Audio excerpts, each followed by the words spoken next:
Bienvenue sur notre 5e saison podcast dédiée à l'Australie. Moi, c'est Julie. Après 3 PVT en Australie, j'accompagne aujourd'hui les futurs backpackers dans la préparation de leur propre aventure australienne. Avec ce podcast, on va te faire découvrir des histoires inspirantes des backpackers. Ils nous partageront leurs bons plans, leurs galères, leurs expériences pro, perso et aussi leurs conseils. Que tu sois en pleine préparation ou déjà sur place, ce podcast est fait pour toi. Si tu veux en savoir davantage sur l'Australie, tu peux aussi nous retrouver sur Instagram ou sur notre site internet départaustralie.com.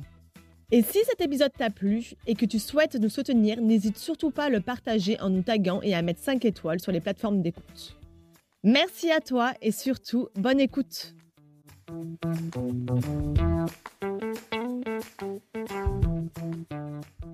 Aujourd'hui, nous sommes avec Juliette. Elle a travaillé 6 mois dans des régions touchées par les feux de forêt. Une expérience marquante qui lui permet de rester une 3e année en Australie.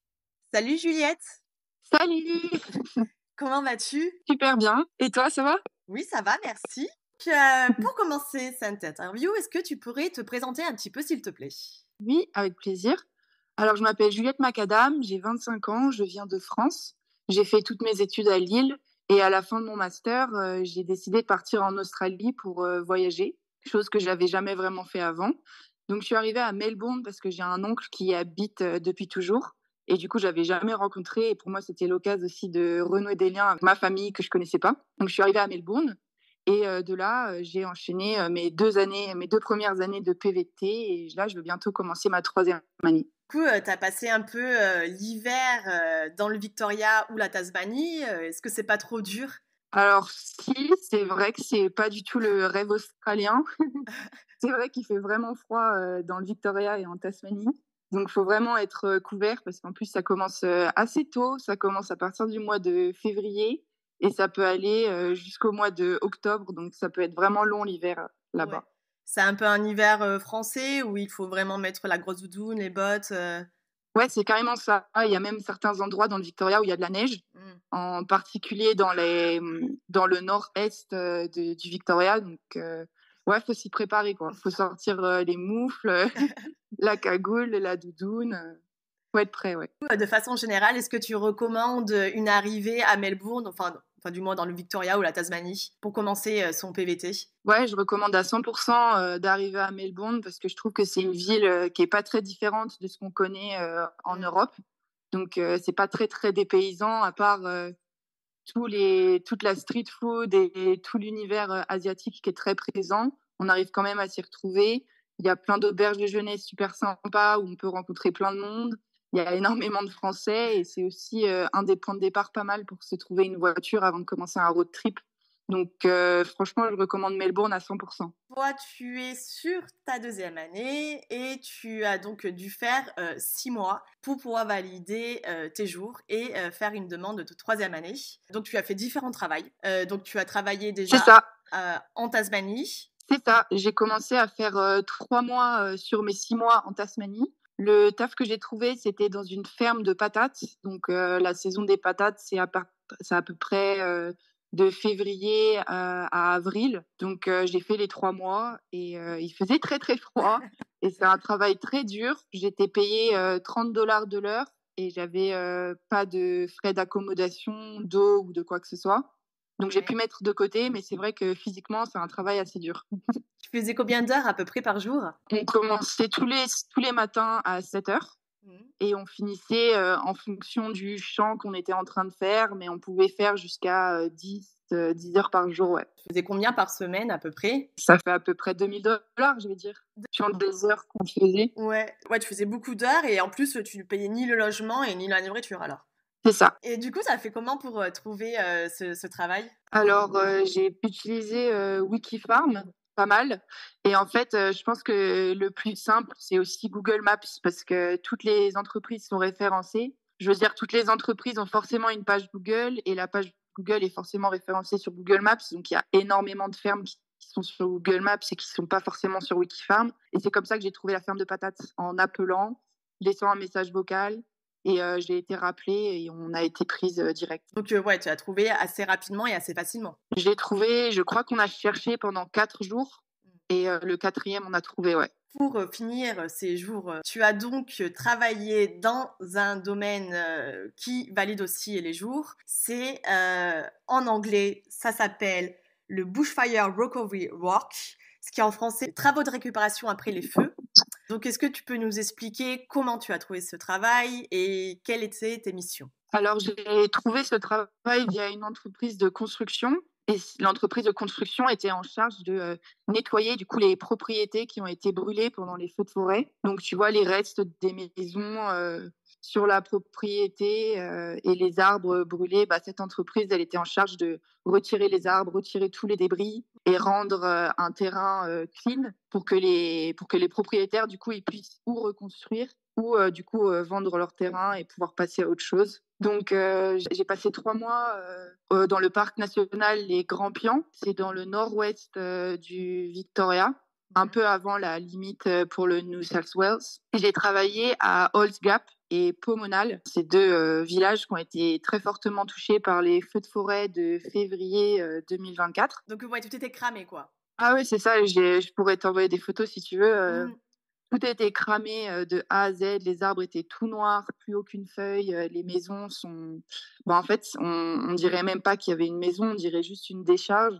Ouais. Donc ça fait énormément de peine. Ce qui fait encore plus de peine, c'est de parler du coup avec les locaux, ceux qui ont tout perdu parce que du coup, ils n'étaient pas forcément chez eux, ils n'ont pas forcément pu essayer de vaincre le feu.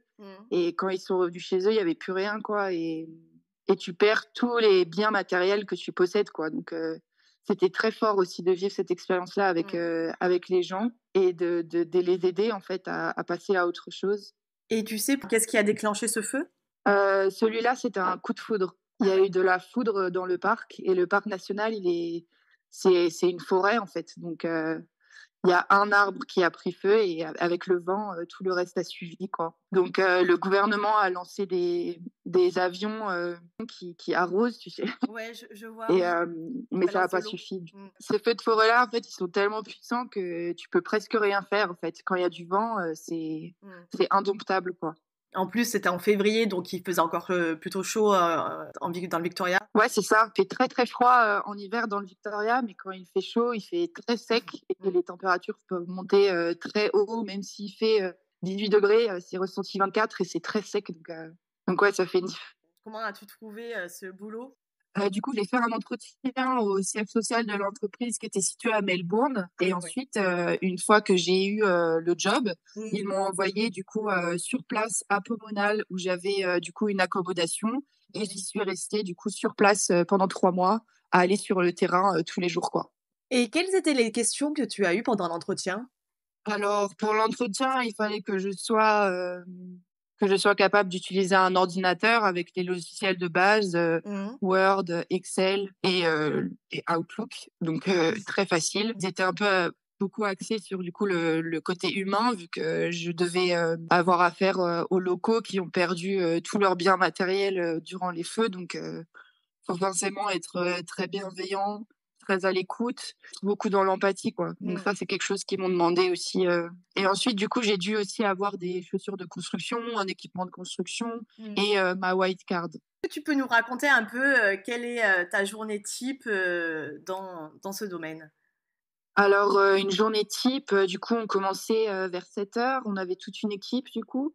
On faisait une réunion pour voir un peu les plans de la propriété, les choses à enlever, les choses à laisser, où sont les sorties d'eau, l'électricité, si elle a été déconnectée. Enfin, on faisait une réunion comme ça pour que tout le monde soit au courant des mêmes choses. Ensuite, on pouvait aller voir, j'allais voir d'autres propriétés. Je faisais pareil, des papiers, en fait.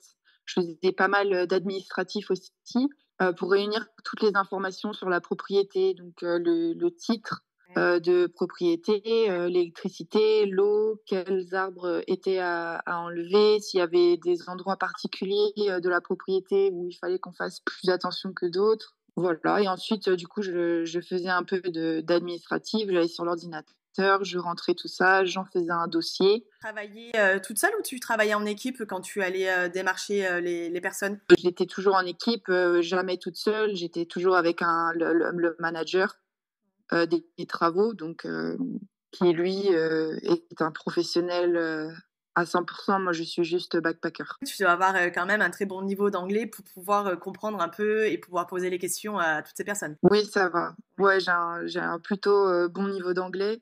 Surtout que maintenant, ça fait 2 ans que je suis en Australie, donc ça y est, l'accent de la campagne, je commence à maîtriser la chose. Et aussi, tu es sur le terrain pour, ben, je sais pas, construire, déconstruire, démolir des choses, enlever des arbres. Bah, alors moi, personnellement, non. Non. Non, c'est des professionnels qui ont des pour faire chaque chose en construction, il faut un ticket, en fait. Pour conduire les excavateurs, il faut un ticket. Pour retirer des arbres, c'est des arboristes. Mmh. Donc tout est fait par des professionnels, en fait. D'accord. Mais quand même, ils te demandaient quand même ta white card. Bah, à partir du moment où tu rentres sur un chantier de construction, il te faut des chaussures de sécurité, un casque et une white card, sinon tu peux pas rentrer. D'accord. OK. Et en 3 mois, tu as pu faire combien de dossiers? On a réussi à nettoyer 21 propriétés. Et donc, toi, tu es resté 3 mois dans ce boulot et ensuite, tu as trouvé autre chose. Ensuite, j'ai voulu terminer mes jours et j'avais envie de commencer à faire du volontariat, chose que j'avais pas encore fait en Australie.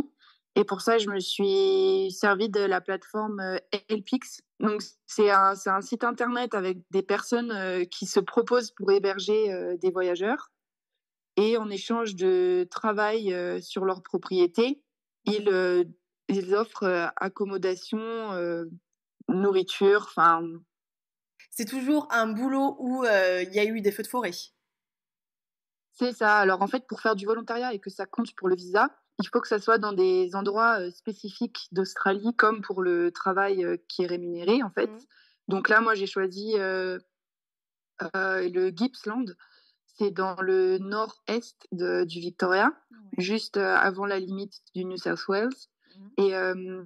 Et du coup, c'est une région qui a été très fortement touchée par des feux de forêt. Il y en a eu énormément depuis 2005 et sûrement même encore avant. Et du coup, j'aide une personne qui habite là-bas à nettoyer sa propriété qui a été atteinte par les feux. Mmh. Donc, réparer des barrières, couper des arbres, essayer de faire en sorte que la maison soit moins sujette à des feux de forêt pour les prochaines saisons ou des choses comme ça. Que là, tu es nourri, logé, tu n'es pas payé parce que tu fais du bénévolat. Pour retrouver ce Helpix, donc tu es passé par la plateforme Helpix. Et est-ce qu'ils t'ont demandé, pour poser des questions, est-ce qu'ils t'ont demandé d'avoir de l'expérience? Est-ce qu'ils t'ont demandé d'avoir la white card? Euh, Comment s'est passé un peu ces premiers échanges? Alors, non, il y a pas besoin de white card du tout, il n'y a pas Mm. non plus besoin d'expérience. Et même parfois, le niveau d'anglais, il n'a pas besoin d'être exceptionnel parce que c'est des Australiens, c'est des locaux, c'est pas des entreprises. Donc, ils savent que des voyageurs du monde entier viennent en Australie et, euh, et ils adorent ça d'ailleurs. Donc ils sont préparés à devoir t'apprendre l'anglais, par exemple, si jamais tu connais pas les mots spécifiques liés au jardinage ou à des trucs comme ça. Donc, Ouais. donc non, c'est vraiment accessible à n'importe qui en fait. Combien d'heures tu fais par jour? Alors ça varie un peu en fonction de la météo ou des tâches qu'il y a à faire, mais à peu près 5 heures par jour. Mm. Mais ce qui compte le plus, en fait, pour le volontariat par rapport au PVT, Mm. c'est pas les heures qui comptent, c'est le nombre de jours. Donc, si tu fais 3 heures et si tu fais 7 heures dans la même journée, ça va quand même te compter un jour, quoi. D'ailleurs, comment tu vas faire pour prouver ces jours-là? Non, le gouvernement, en fait, pour prouver le volontariat, il demande juste un certificat signé par, du coup, le propriétaire, où il est spécifié, du coup, le nombre de jours pour lequel le volontaire a travaillé, avec la signature et les contacts de l'host de Helpix. Et c'est un certificat que tu télécharges sur le net, enfin sur le site du gouvernement, ou c'est un certificat que lui, il peut écrire C'est un certificat que chaque host prépare lui-même parce que le site du gouvernement, du coup, est pas clair par rapport au Mm. volontariat. Il n'y a aucun document mis à disposition. Donc, c'est chaque host qui fait son propre certificat. D'accord. Ça comptera parce que c'est du volontariat que j'ai fait dans une zone déclarée Bushfire Recovery. Donc, Mm. c'est parce que c'est dans la bonne zone avec le bon code postal que Ouais. ça pourra compter pour mon visa. Et donc là, toutes ces infos, tu peux le trouver sur le site du gouvernement, où tu as tous les post-codes Exactement, qui sont indiqués c'est pour ça. le bushfire. Et il y a aussi bushfire et natural disaster, donc les catastrophes naturelles. Tu peux retrouver les inondations, par exemple. Oui. Tu peux nous expliquer un peu comment fonctionne ce site Helpix? Alors, sur le site Helpix, il faut se créer un profil avec une présentation de qui on est personnellement, un peu notre parcours, les langues qu'on parle, une photo de nous pour pouvoir du coup mettre un visage sur le profil. Et les hosts font pareil, ils font une liste des différentes tâches qu'ils vont pouvoir te faire, de tout ce que tu auras à disposition, machine à laver, Wi-Fi, voiture ou non. Et ensuite, tu peux trouver les hosts en fonction de leur localisation. Donc moi, j'ai cherché spécifiquement dans la région des bushfires pour pouvoir trouver un host qui pouvait fonctionner pour mon visa. Et il y avait déjà eu plusieurs volontaires comme moi qui étaient venus chez lui pour leur visa justement. Donc c'est rassurant de pouvoir le voir sur le site. Et ensuite, on peut envoyer des messages facilement sur la plateforme ou via les coordonnées que l'host met à disposition, WhatsApp ou email. Voilà, donc c'est vraiment très facile d'usage comme plateforme. Donc, tu as trouvé assez rapidement, tu n'as pas trop galéré pour trouver du bénévolat? Non, pas du tout. J'y ai passé une soirée, je dirais, et j'ai envoyé 5 messages seulement. Et j'ai eu 5 réponses, les 5 étaient partants pour m'accueillir, donc ensuite j'ai juste eu à choisir où je voulais aller, quoi.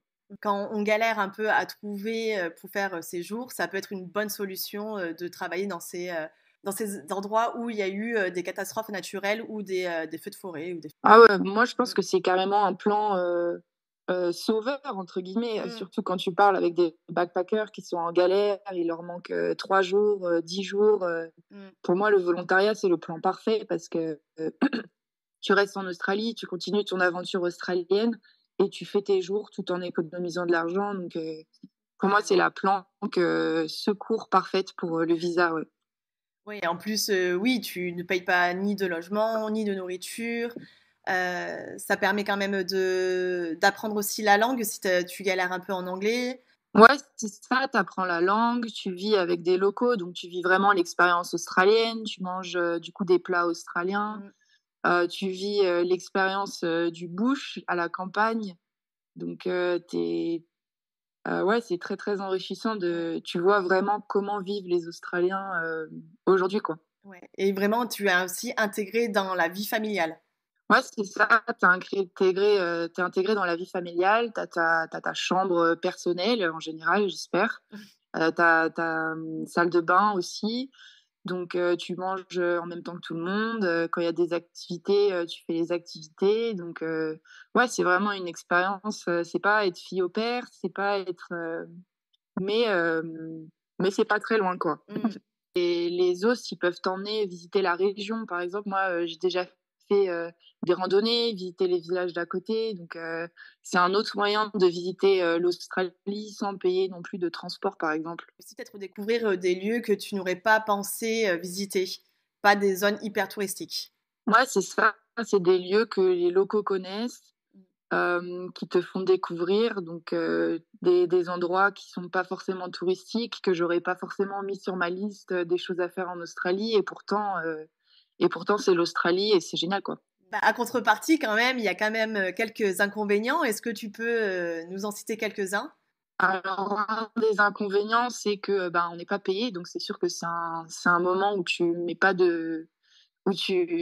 fais pas d'argent, mais par contre, ben, tu dépenses pas, donc bah, j'ai en train de réfléchir à un autre désavantage et en vrai, j'en vois pas Ouais. trop. Bah, après, si, c'est vivre avec les gens, quoi, donc faut, savoir vivre en communauté, savoir être propre, être poli, respectueux, avoir de la discussion quand même parce que bon, si tu vas pas être enfin, tu partages, un moment avec des gens qui s'ils sont sur l'application, c'est parce qu'eux aussi, ils ont envie de partager des moments, donc tu vas pas rester dans ta chambre, toute la semaine, Mm. mais c'est pas vraiment un désavantage, quoi. Ouais. Donc j'étais toute seule et cet host-là, il a qu'une chambre, donc il accueille en général, ou des couples ou des amis ou des gens solos, quoi. Il n'a pas assez de place pour avoir 5 ou 6 backpackers en même temps. Et tu as trouvé, je sais pas, parce que je pense que tu as un peu parcouru le site de Helpix pour trouver du bénévolat là où il y a eu des bushfires. Est-ce que tu as vu des annonces où ils acceptaient plusieurs backpackers? Ou en général, c'est plutôt Oui, qu'une personne ou deux? Ouais. en général, ça va quand même jusqu'à 3. J'en ai jamais vu avec plus, mais j'imagine que ça peut dépendre de par quoi tu passes. Parce que sur des volontariats, il peut y avoir des sortes d'associations de volontariat spécialisées où là, tu peux avoir plein de backpackers en même temps, par exemple. Et du coup, de façon générale, quels sont tes conseils que tu as donnés aux personnes qui souhaitent faire du bénévolat pour valider ces jours? Alors déjà, le premier conseil, c'est de vraiment vérifier les codes postaux parce que c'est ça qui va faire la différence sur le site du gouvernement quand tu vas postuler pour ton visa. Et ensuite, moi, je vérifie qu'il y ait déjà des avis sur la plateforme. S'il n'y a pas d'avis et qu'il n'y a encore jamais eu de volontaire, moi, je me sens pas trop parce que je suis une femme, je voyage toute seule, donc j'ai quand même envie de me sentir safe. Donc là, celui que j'ai trouvé, il avait 44 commentaires, ils étaient tous positifs. Il y avait des gens de partout, de Chine, du Japon, d'Allemagne. Donc je me suis dit, bon, c'est bon, c'est safe, je peux y aller. Et ensuite, une photo avec la personne avec laquelle on va avoir affaire aussi pour se sentir un peu safe. Et surtout, du coup, demander si la personne donne des certificats pour pouvoir prouver que tu as bien travaillé ces jours-là quand tu vas postuler pour ton visa. Pour faire du volontariat, il y a aussi la plateforme Workaway. Je ne l'ai jamais utilisée personnellement. Enfin, je l'ai, mais je ne l'ai jamais vraiment utilisée. Mais je sais que j'ai rencontré des gens qui ont fait du volontariat pour leur visa via cette application-là. Est-ce que tu sais aussi si le site Woofing fonctionne aussi? J'ai pas utilisé l'application Woofing, je sais pas pourquoi, j'ai choisi Helpix, quoi. Oui, de toute façon, c'est les deux les plus connus, Woofing et Helpix et Workaway, un petit peu moins, mais c'est les deux plus connus. Mais ouais, je crois qu'en général, il y a un petit abonnement à payer, ça dure 1 an et c'est pas non plus une grosse somme, quoi, ça va. Ouais, ça va, 20 $ pour pouvoir ensuite avoir accès à la plateforme pendant 1 an, en sachant que ton visa dure 1 an, c'est pas dégueu, quoi. Ouais. Tu m'avais parlé aussi d'un nom d'entreprise pour travailler dans les endroits où il y a eu des bushfires. Est-ce que tu peux nous donner le nom, s'il te plaît? Oui, l'entreprise, c'est Enviro Pacific. C'est une entreprise de construction dont le siège social est à Melbourne, mais ils sont un peu partout dans le Victoria et notamment dans le nettoyage des propriétés affectées par les bushfires. Donc, si vous voulez postuler et travailler en construction là-bas, l'entreprise, c'est Enviro Pacific. Merci Juliette pour toutes ces infos. Pour finir cette interview, j'ai l'habitude de te demander de nous raconter un peu le meilleur souvenir que tu as en Australie. Alors, du coup, pour rester dans le thème, un de mes meilleurs souvenirs récemment, là, c'est quand j'ai travaillé du coup au Grampian National Park dans le contexte des bushfires. Un de mes meilleurs souvenirs, ça a été de pouvoir partager une expérience humaine hyper forte avec les locaux du coup qui ont perdu leur maison dans les bushfires, où ils ont pu me raconter leurs histoires. C'était très prenant, c'était vraiment très triste, mais c'était humainement hyper fort pour moi de partager ça avec eux. Donc c'est un souvenir dont je me souviendrai pendant très très longtemps, je pense. Glauque comme meilleur souvenir, mais c'était vraiment génial. Je sais, j'ai pas juste les bons mots pour le mettre en forme. Oui, oui, non, non, tu l'as très bien dit, mais oui, c'est sûr que c'est un moment touchant et fort qui te marque ton aventure en Australie. Ouais, c'est ça. C'est une expérience humaine hyper forte et c'est ça aussi que je recherche quand je fais des voyages. C'est pas forcément que de prendre des photos, des beaux spots et passer au spot suivant. C'est aussi vraiment vivre l'expérience australienne et les Australiens. Et ben c'est ça aussi. C'est des personnes qui ont perdu leur maison dans les feux de forêt et pouvoir être avec eux, échanger avec eux et les accompagner dans cette épreuve, c'était très challengeant, mais c'était aussi très fort et très enrichissant pour moi, qui suis juste une backpackeuse curieuse de l'Australie, quoi.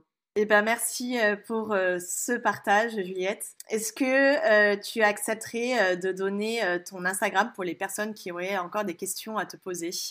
Oui, avec grand plaisir. C'est Juliette Macadam, tout simplement. Mon prénom, mon nom de famille et mon nom de famille, ça s'écrit, Mcadam. Voilà, c'est mon côté irlandais. Eh ben super, merci Juliette. Je te dis à bientôt. Merci à toi, merci beaucoup.